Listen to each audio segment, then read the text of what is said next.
Welcome to Face to Face with Doug Schoon. I'm your host, Doug Schoon. Thank you very much for joining me for another episode. Well, I'm pleased to announce that I continue to get great questions, and I'm committed to answering these questions in some form or fashion. What I mean by that is, recall, sometimes I get several questions that are the same, so I'll combine them together into one question. But if you're asking questions or suggesting topics, you should begin to see them answered, and I hope that you appreciate me going into the great detail that I'm going to be doing here. So please keep them coming, because I think it's much more interesting to see the information that I provide presented in real life salon situations. This can improve your problems, and it can also help improve your problem solving skills. That's what a good nail professional is, a good problem solver. Isn't that true? So it follows that if you want to be a great nail professional, you need to be a great problem solver. I can help you there. I'm an excellent problem solver. And if you pay close enough attention to my answers, you'll discover that many themes or key points keep getting repeated over and over again. They're like silk threads that I weave through my explanations and even in the examples I use. So my replies contain a lot of useful information. I just don't tell you the answer. What good is that? You'll never learn anything except the answer. You won't learn how to troubleshoot or problem solve, and that's even more valuable because you can use these skills again and again and again to continue solving your own problems. Learn to be a better problem solver. That's really a gift that keeps on giving, so it's something really you should focus on. That's what I try to accomplish in my replies to your questions. You notice again, I just don't answer the questions.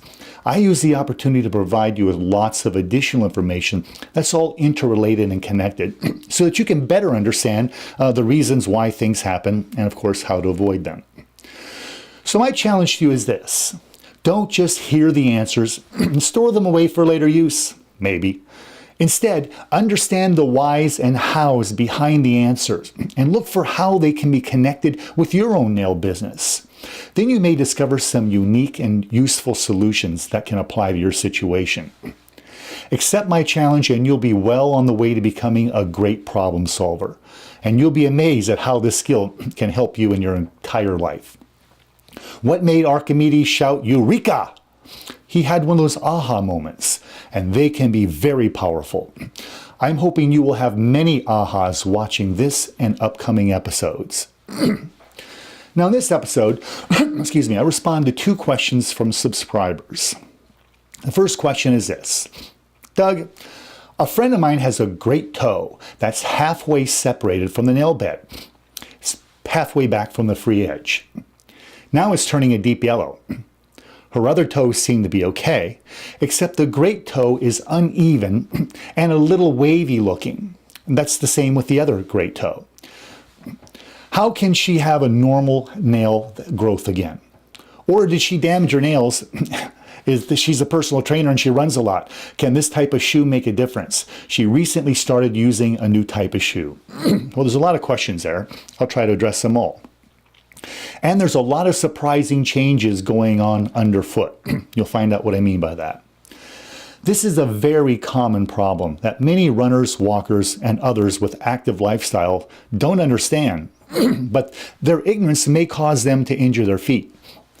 Even some who sell athletic shoes for a living don't seem to understand how much the foot can swell and lengthen, especially during moderate to intense exercise.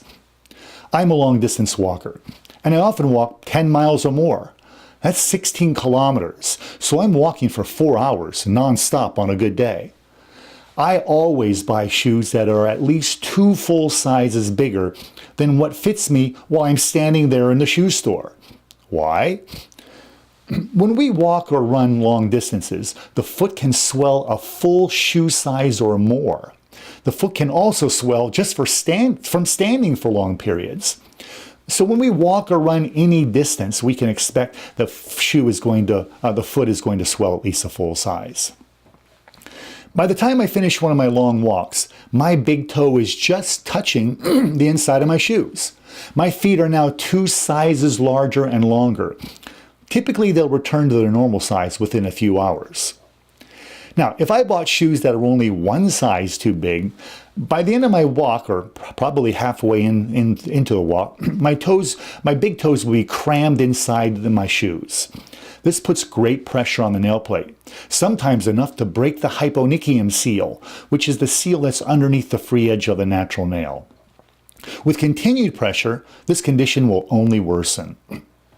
Now, eventually, this could lead to separation of the nail plate completely separating away from the nail bed. This is the condition called onycholysis.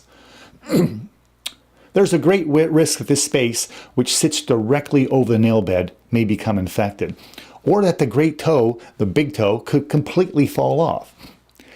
Now, if the nail plate has turned a dark color, as you've described, that could also indicate an infection has occurred, so I can understand your concern. I recommend that you refrain from treating this nail until it can be examined by a medical professional to determine if there's an infection present. Assuming there's no permanent damage, and once any minor assuming there's no physical damage, and of course there's no infection that's been cleared up if there has been one. Once this minor physical damage that's being delivered to the nail plate is eliminated, then the nail plate will probably go back to growing normally again. Again, depending on how long the trauma has been going on, how serious the damage was. But prolonged and repeated or severe physical trauma is often the cause of a toenail separating from the nail bed.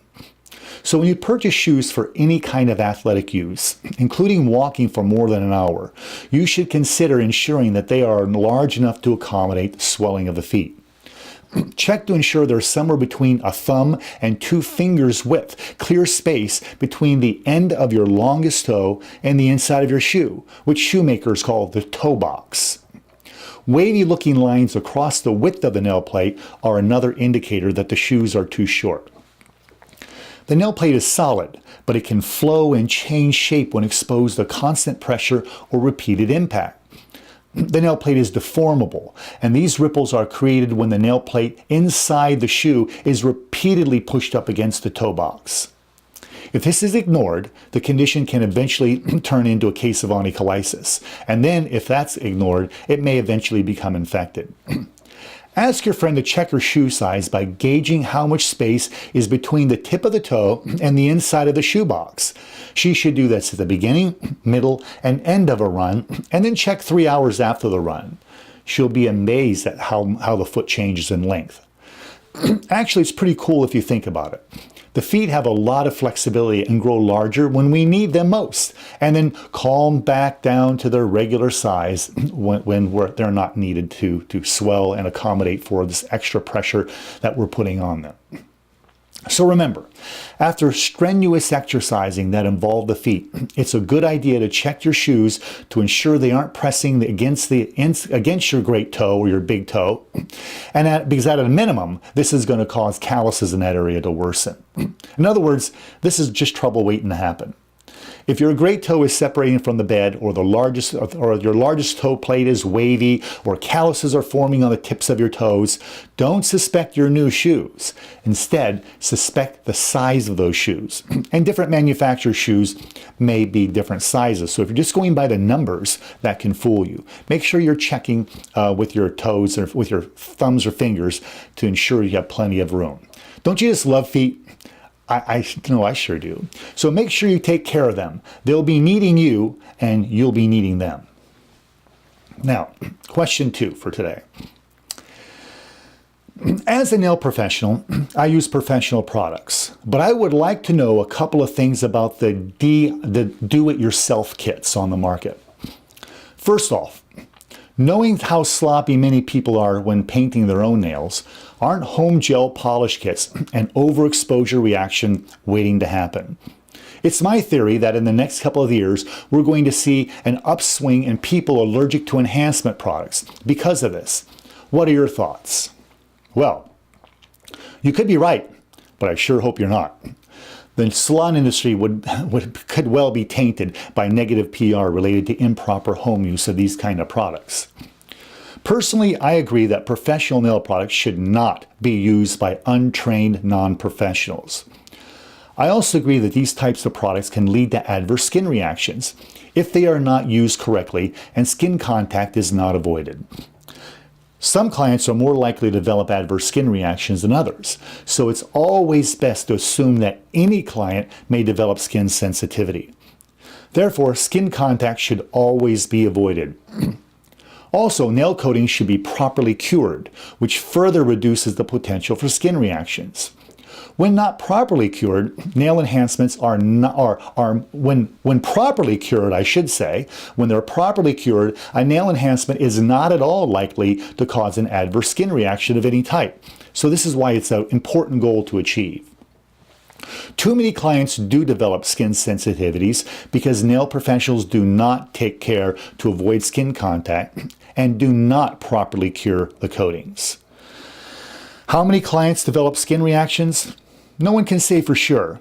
However, one evidence-based estimate was made by the Nail Manufacturers Council on Safety, and a second independent estimate was made by the Retail Nail Association. These estimates were collected from manufacturers and distributors, and they were based on complaints received from nail professionals and clients. These estimates were done independently of each other, yet they came to basically the same conclusion. And the results seem to be in line with the numbers of complaints received by the U.S. Food and Drug Administration, or the FDA. Now, all this information was collected and presented to what's called the Cosmetic Ingredient Review Expert Panel, or the CIR, as part of their official safety review of artificial nail monomers and oligomers.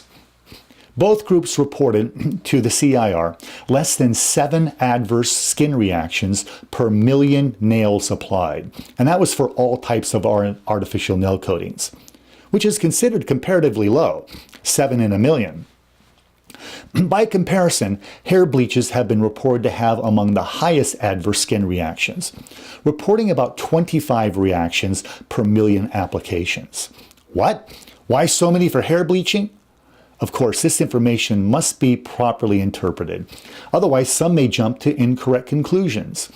This actually demonstrates that both artificial nail products and hair bleaches are generally not likely to cause these types of issues, and at least for most people. Or these values would be in the many hundreds of reported cases, not a relatively few skin reactions reported here and there over a multi-year period. Now, I am by no means minimizing this issue. Adverse skin reactions are an important issue that I will be talking about in many upcoming episodes. This is something our industry needs to face and challenge needs to face and conquer. However, most, if not all, of these adverse skin reactions are completely avoidable. That's the great news. If these products were always used properly, I'd expect these reported values to fall below 1 in a million. In other words, the reactions reported are almost always due to incorrect application and/or incorrect cure. For instance, some adverse hair bleach reactions resulted from improper mixing of 2-part hair bleaches or from incorrect application, which is usually the result if the manufacturer's directions aren't followed or the warnings aren't heeded. For example, I served as an expert witness for many years in court cases. Over the last 20 years, I've done many of these. Several cases have involved scalp burns using these kind of hair bleaches. Scalp burns can happen for other reasons as well, but several have happened because the stylist accidentally mixed 2 parts of the powdered bleach with 1 part of the liquid activator, when the instructions called for 1 part powdered bleach and 2-part liquid activator. In other words, they switched the concentrations and used twice as much powdered bleach as they should have used. This type of mixing error can cause some hair bleaches to heat to over 150 Fahrenheit. That's 65 centigrade, which can cause them to foam and leak from the foils to burn the thin tissue of the scalp. Clearly, professional nail products must also be used properly, or problems may develop that could harm consumers. When these products are used properly, they are safe. Now, here's an important question to consider. Why isn't there a big difference between the reported adverse skin reactions from professional products versus retail use products? Both were around 7 per million units. This suggests that although nail technicians may make prettier nails and may do less damage to their nail plate than an untrained consumer would, Too many nail technicians are no better about avoiding skin contact or properly curing the products than would be retail users. Some in both camps, professional and retail, are becoming allergic, and at nearly the same rates, or having adverse skin reactions of some type. It could be an irritation.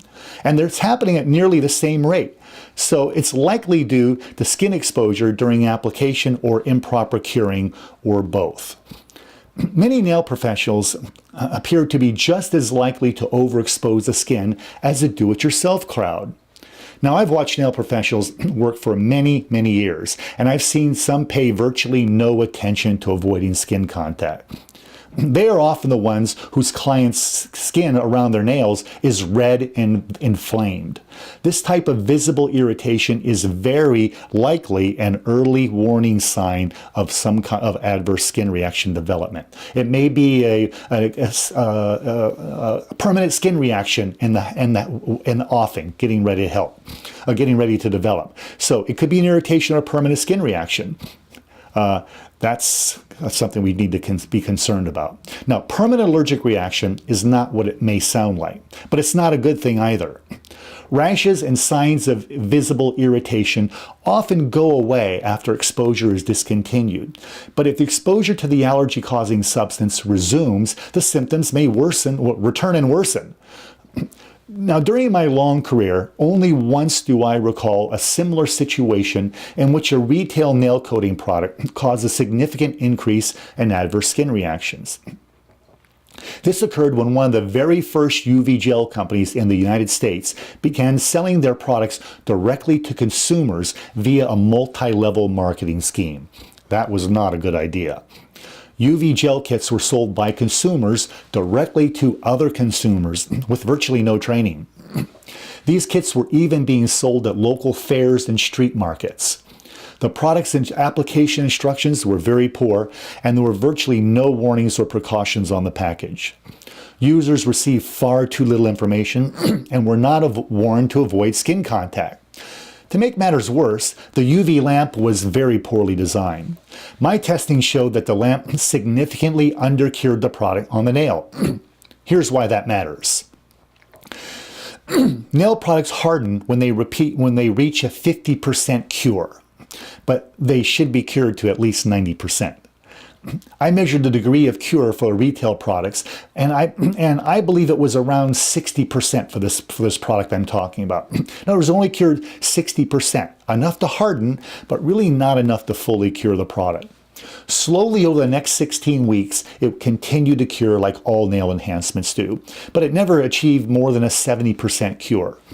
This means that users were exposed to improperly cured dust and filings, which can be a source of some skin reactions when long-term repeated skin contact to these dust occurs. Now, within 6 months after releasing this retail product that I've been describing, users began to develop skin itching, redness, and other complaints. After a little more than a year, the nail company went out of business. Not a surprise, given the business model and other factors involved here.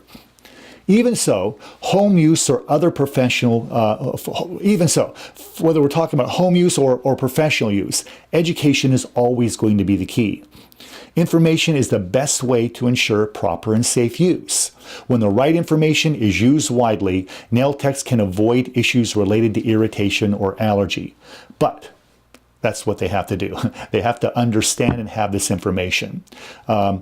Because without this information, they're more likely to have these kind of problems.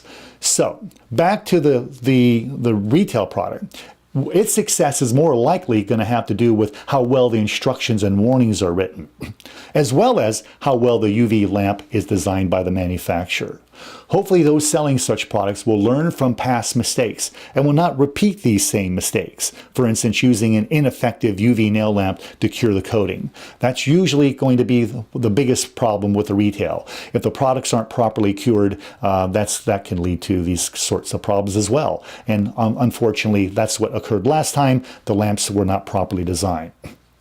That's my biggest concern, that a company developing a retail nail lamp would not put the effort into it to properly design it to ensure that it thoroughly coated, not just hardened the product at 50%, but thoroughly cured, I should say. I said thoroughly coated, I meant thoroughly cured. If we can do thorough curing of these things, it are likely going to reduce the chance of adverse skin reactions developing. Unfortunately, though, not enough understand the very important role that UV lamps play and why ensuring the proper nail coating ensuring the nail coating is properly cured is an important part of safe use. Hopefully, what you've asked will not happen, but only time will tell. Well, thank you very much for watching this episode of Face to Face with Doug Schoon. I hope you enjoyed watching it. I'll be back again next week for another episode, answering your questions and addressing your topics and concerns. So please keep them coming. Coming after this, you'll see the link for Doug Schoon's Brain. I'd love to hear your questions. Thank you very much for joining me again, and I'll see you next week.